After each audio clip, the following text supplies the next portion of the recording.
শংকৰ সিং হয়নে? আচ্ছা, মই বিলাসী থানাৰ পৰা আপোনাৰ ডিষ্ট্ৰিক্ট ছেক্ৰেটাৰী গুৱাহাটী বিকাশ অসমে কৈ আছিলোঁ। আচ্ছা, কি এখন শৃংখলা এগেইনষ্টত FIR দিয়া হৈছে নেকি? অঁ, কি কাৰণে দিয়া হৈছে? মোৰ তাতে ঘৰ আছে, এইটো মাৰৱাৰী গলতি কৰিছে, তেখেতে ভোজপুৰী কমিউনিটিটো টাৰ্গেট কৰিব নালাগিছিল। অলৰেডি এখন FIR দিছে গৌতম বুলি কোৱা যায়, তাৰপিছত আপুনি আকৌ দিবলগীয়া হৈ গ'ল যে? কোন গৌতম? কেলৈ ডিছপ'ট দিয়া নাই জনে? মই গম নাপাওঁ।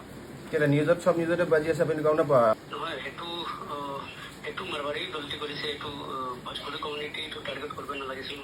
নাই নাই, আপোনালোকৰ মানে শুনক কথাটো। ছট পূজা এইটো পাতিব নালাগে। ছট পূজাতটো আপোনালোকৰ যিমান চিঞৰ বাখৰ কৰে এইটো পূজা নকৰেতো। ছট পূজাত আপোনাৰ চিঞৰ বাখৰ কৰে, মদ পানী খাই উৎপাত কৰে, এইখিনি মানুহক আপুনি শিকাব আপোনালোকৰ মানুহখিনিয়ে। আপোনালোকৰ মই ক'বলৈ যোৱা নাই যে আপোনালোকৰ গোটেইখিনি মানুহ বেয়া, কিন্তু এছাম মানুহেতো আপোনালোকেও বদনাম কৰি আছে। মইতো ক'বলৈ যোৱা নাই সকলোখিনি বিহাৰী মানুহ বেয়া, সকলোখিনি মাৰোৱাৰী মানুহ বেয়া। যিখিনি মাৰোৱাৰী আৰু আপোনাৰ যেতিয়া কেছ হৈছিল আপোনাৰতো বেলটো বিহাৰী মানুহ দিছে ন? সেইটো কাৰণেতো মই কৈছোঁ, মই যে আপোনাক এতিয়া কৈছোঁ কথাটো। চাওক, আপোনাক যে মই এতিয়া কথাখিনি যে কৈছোঁ, আপুনি শিক্ষিত এজন ভাল বিহাৰীৰ কাৰণেহে কৈছোঁ। আপুনি AGPত নে অসম গণ পৰিষদ নে আপুনি BJPত নাই জানো? সেইটো কাৰণে আপুনি এজন শিক্ষিত ব্যক্তি বুলি ভাবি পেলাইতো আপোনাক কথাখিনি কৈছোঁ। আপোনালোকে এনেকুৱাবিলাক কামত ৰোধহে কৰিব লাগে, এনেকুৱাবিলাক কাম আপোনালোকে বন্ধহে কৰিব লাগে। এজনী ছোৱালী, চাওক, আপোনালোকে অকল হিন্দুটো অকল আপোনালোক নহয়, আমিও হিন্দু হয়, অসমৰ মানুহখিনিও আমি হিন্দু হয়। চাওক, এজনী হিন্দু ছোৱালীৰ ওপৰত যেতিয়া আপোনাৰ মাৰোৱাৰী মানুহে যেতিয়া উৎপাত কৰিছে, মাৰিছে, সেইটোক লৈ পিনে আপোনালোকে এটা ষ্টেটমেণ্ট কিয় লিখিব নোৱাৰে এইটো যে বেয়া কাম কৰিছে বুলি, হিন্দুৱে হিন্দুৰ ওপৰত উৎপাত কৰিছে বুলি? এখন আপুনি এজাহাৰখন উঠাই ল'লে ভাল হয়। কাৰণ চাওক, ইয়াত আপুনি অসমত আছে, আমি অসমীয়া থলুৱা খিলঞ্জীয়া মানুহ হয়। চ' ভাল কাম কৰাৰ ক্ষেত্ৰত যদি আপুনি এজন মানুহৰ এগেইনষ্টত যদি FIR দিয়ে, আপোনাৰ FIR খন একো কৰিব নাই, এইটো আপুনি মনত ৰাখিলে ভাল হয়। কিন্তু কথাটো হ'ল কি, আপোনালোকৰ আমাৰ মাজত আৰু যিটো আপোনাৰ এটা বিভেদ সৃষ্টি হ'বতো। কাৰণ আমাৰ অসমীয়া মানুহখিনিয়েতো ইমান অতিথিপৰায়ণ মানুহ, আপোনালোকক ইয়াত আমি থাকিবলৈ ব্যৱসায় কৰিবৰ কাৰণে স্থান দিছোঁ। আপোনালোকৰ অৰিজিনেল ইয়াৰ নহয়, হয় নহয়? আৰু দেউতাক আপোনাৰ আজো ককা ইয়াৰ নেকি? নে আপুনি কিমান বছৰ আগত ইয়াত আহিছিলে? তেতিয়াহ'লে 100 বছৰ আগত 100 বছৰ আগত আহিলেও আপুনি ইয়াত আপুনি মোক কথাটো ক্লিয়াৰলি শুনি লওক। আপুনি 100 বছৰ আগত আহিলেও অসমখন 100 বছৰ আগত নহয় সৃষ্টি নহয়, তাৰ হাজাৰ হাজাৰ বছৰ আগত অসমখন সৃষ্টি। মানে আপুনি থলুৱা খিলঞ্জীয়া মানুহ নহয় ইয়াৰ। তথাপিতো আপুনি এজন গৰ্বিত অসমীয়া বুলি এটা কাৰণে কৈছোঁ যে আপুনি অসমীয়াখিনি ধুনীয়াকৈ ক'বলৈ শিকিলে, অসমীয়া কালচাৰত আপুনি ৰীতি নীতিৰ লগত আপুনি অসমীয়া সংস্কৃতিৰ লগত বিলীন হৈ গৈছে। কিন্তু শৃংখলচলীয়া এগেইনষ্টত আপুনি যিখন FIR দিছে, সেইখন FIR আমি এটা কাৰণে আমি অসন্তুষ্টি প্ৰকাশ যে শৃংখলচলীয়াই অসমৰ জনসাধাৰণৰ কাৰণে বা বিলাসীত না অসমীয়া জনসাধাৰণৰ কাৰণে কাম কৰাৰ পিছত আপোনালোকে এইটো কথা কেনেকৈ সাহস পালে? আপুনি ভালে পাব লাগিছিলে যে এগৰাকী আপোনাৰ আপনি ভাল কাম কৰি থাকে, মই এইটো ফলো কৰি থাকো। তো সেই মাৰৱাৰী মানুহ এইটো কামটো বেয়া কৰিছে, তাক শাস্তি পাব লাগে। আপুনি সেইটো লৈ আপুনি এটা ষ্টেটমেণ্ট নাই, আপোনাৰ লাইন নাই। মই আপোনাৰ ফেচবুকটো গোটেই খুচৰি মেলি চালোঁ, আপোনাৰ ফোন নম্বৰ মোৰ ওচৰলৈ আহি গ'ল। কাৰণ আপুনি নাভাবিব যে আপোনালোকে BJP কৰা চব মানুহে যে আপোনালোকে ধৰিছোঁ নাগপুৰ আৰু দিল্লী নিৰ্দেশত চলি থাকে। কাৰণ BJP কৰা কিছুমান মানুহ এনেকৈ আছে যি অসমীয়া মানুহ, খিলঞ্জীয়া মানুহ, থলুৱা মানুহক ভাল পায়।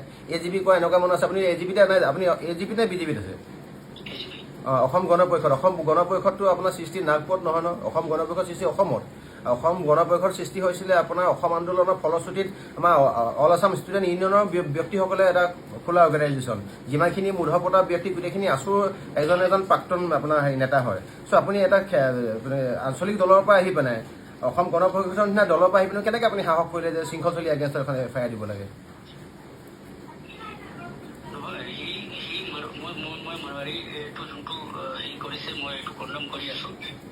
আপুনি কণ্ডেম কৰিছে হয়, আপোনাৰ তাত কণ্ডেম কৰা আপোনাৰ দেখোন এটা ষ্টেটমেণ্ট আপোনাৰ লিখা FIR খনত দেখোন একো লিখা নাই। আপুনি দিয়ক তেতিয়াহ'লে, আৰু এখন FIR খন উঠাই লওক। মিছামিছিকৈ আপুনি এইবিলাক কি দেখাব বিচাৰিছে মানে? আপুনি যদি আমাৰ লগত মিলিয়ে থাকিব বিচাৰিছে, তেতিয়াহ'লে আপুনি মিলি থকা এইটো ফলশ্ৰুতি এইটো নহয়।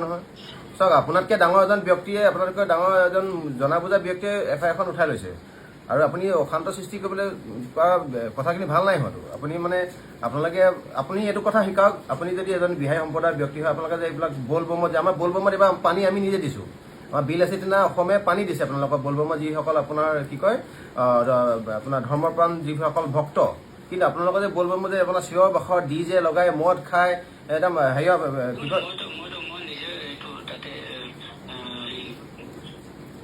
ফুড ডিষ্ট্ৰিবিউট কৰিছোঁ মই তাতে। নহয় মই আপোনালোকে এইটো শিকাব লাগে বলবমত, যে বলবমত আপোনালোকে মদ খায় মানুহে, আপোনালোকে ৱাইন শ্বপৰ ফ্ৰণ্টত আপোনাৰ মদ কিনি পেলাই ফটোটো গোটেই ভাইৰেল হৈছে। ভগৱন্তক পূজা কৰা মানুহেতো মদ ভাং এনেকৈ চাদা চিগাৰেট খাই এইটো ৰাস্তাত এনেকৈ অটপালি নকৰে, এইখিনি শিকাব। আৰু ইমান চিঞৰ বাখৰ কৰি ডিজে লগাই উৎপাত কৰে, এইটোতো অপসংস্কৃতি হয়। এইখিনি বস্তুটো আপোনাৰ বিহাৰী সম্প্ৰদায়ৰ মানুহখিনিকতো আৰুহে বেয়া কৰিছে। আপোনাৰ মই ভাবোঁ বিহাৰী সম্প্ৰদায়ৰ সকলোখিনি মানুহ মানে এনেকুৱা অজ্ঞানী নহয়, কিছুমানতো জ্ঞানী মানুহ আছে। আপোনালোকৰ নিচিনা জনা বুজা মানুহে এটলিষ্ট বলবমৰ সেইখিনি মানুহকো শিকাব যে এনেকৈ উৎপাত কৰি নাযায়, চিঞৰ বাখৰ কৰি নাযায়, ল এণ্ড অৰ্ডাৰ চিটুৱেশ্যন ক্ৰিয়েট নকৰে। মই শংকৰ সিং ডাঙৰীয়া, আপোনাক মই ডাঙৰীয়া বুলি কৈছোঁ।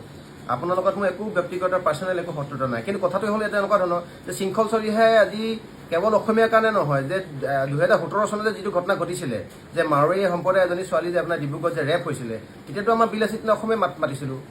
আমিতো আপোনালোকৰ বিহাৰীৰ কাৰণে মাত পাতি পাইছোঁ। অলপ দিন আগতো আমি ব্লাড দিছোঁ, বিহাৰী মানুহক ব্লাড দিছোঁ। ঝাৰ পাতি লিখা মানুহ কোন হয়, সিংহ পাতি লিখা মানুহ কোন হয়, আমি ব্লাড দিছোঁ। কিন্তু আপোনালোকে আমাৰ হৈ কোনদিনাখন মাত মাতি পাইছে? আপুনি এখন FIR নালাগে 1000খন FIR দিব পাৰিব, তাত একো আপত্তি নাই। কিন্তু আপোনালোকৰ আমাৰ লগত দেখোন কি কয় প্ৰত্যেকটো ক্ষেত্ৰত দেখোন সংঘাত সৃষ্টি কৰা, সমন্বয় সৃষ্টি কৰিব লাগে, আপোনালোকে সংঘাতে সৃষ্টি কৰিব বিচাৰে দেখোন। এইটো মাৰোৱাৰীটো এইটো আপুনি মাৰোৱাৰীটো বুজাব লাগিছিলে। আপুনি মাৰোৱাৰী ভুল কৰিছে, আপুনি বিহাৰীক টাৰ্গেট কৰিবতো নালাগে। নাই আমাৰ উৎপাত চাওক, মানুহ আছে নহয় উৎপাতখিনি চাওক এনেকা সৃষ্টি হৈ গৈছে। চাওক ডাঙৰীয়া, এইটো কথা শুনক, এই উৎপাতখিনি কেৱল এছামেই নহয়। মই কৈছোঁ নহয়, অসমত থকা বিহাৰী, বঙালী, মাৰোৱাৰী গোটেই মানুহখিনি বেয়া নহয়। মই কৈছোঁ যে ইয়াত এছাম মানুহ আছে যিখিনি মানুহে অসমৰ কৃষ্টি সংস্কৃতিক আকোৱালি লৈছে। কিন্তু এটা কথা চিয়ৰ হয় যে আপোনালোকে এছাম মানুহে ইয়াত আহি পিনে আগ্ৰাসনৰ অপচেষ্টা কৰিলে নহ'বতো।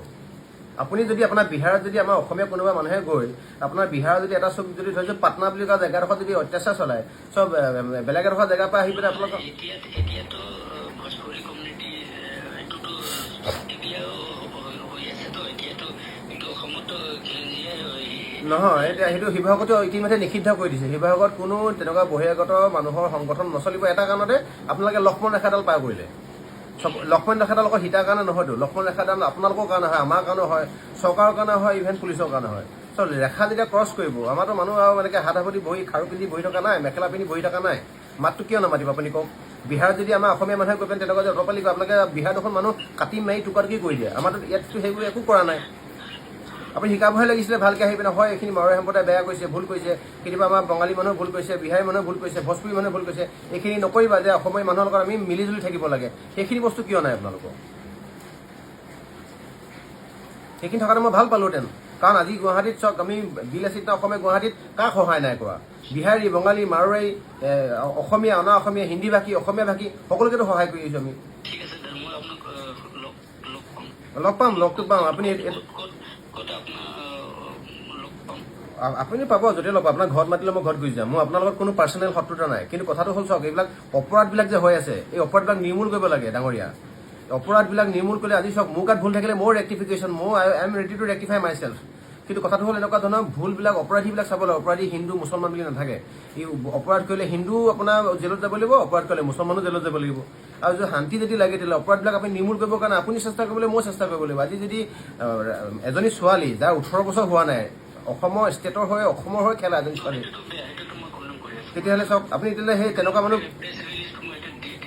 মই এতিয়া বিচাৰিছোঁ যে আমি সকলোৱে অপৰাধ নিৰ্মূল কৰিবলৈ হ'লে সকলোৱে এটা পইণ্টত থিয় হ'ব লাগিব, এটা পইণ্টত থিয় হ'ব লাগিব যে এইখিনি ভুল আমি নেক্সট টাইম নকৰোঁ। আমিতো এজাহাৰ দিলে তেতিয়া আমিতো কাৰোবাক কৈ নাথাকোঁ। আমিতো আপোনাৰ এগেইনষ্টত আজি এখন এজাহাৰ দিম বুলি ভাবিছোঁ।